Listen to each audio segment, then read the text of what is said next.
In today's video, I'm going to teach you how to change video volume in CapCut. Let's jump straight in. First, make sure you already have your video open in the CapCut editor.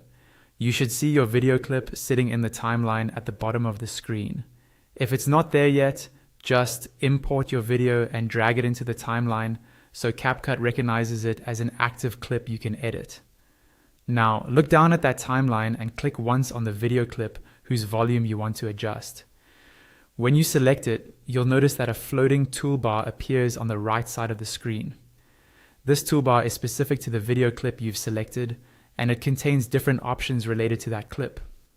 On this toolbar, look for the option labeled Audio. Go ahead and click on Audio.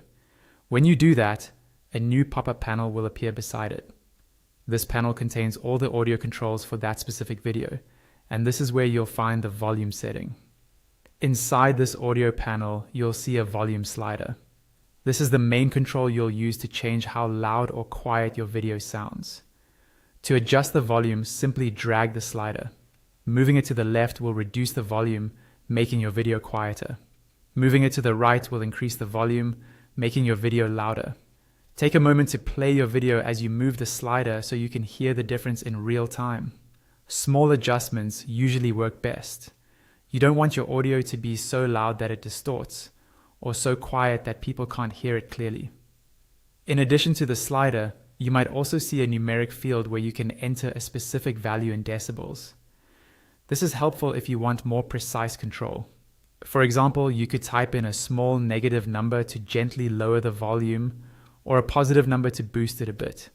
Using decibel values is useful if you're trying to match the volume of multiple clips so they sound consistent. Once you're happy with how it sounds, you're basically done. You don't usually need to hit a special save button for this change. CapCut will keep the adjustment as part of your edit. Just continue editing or export your video when you're finished, and that's all you need to do to change the video volume in CapCut.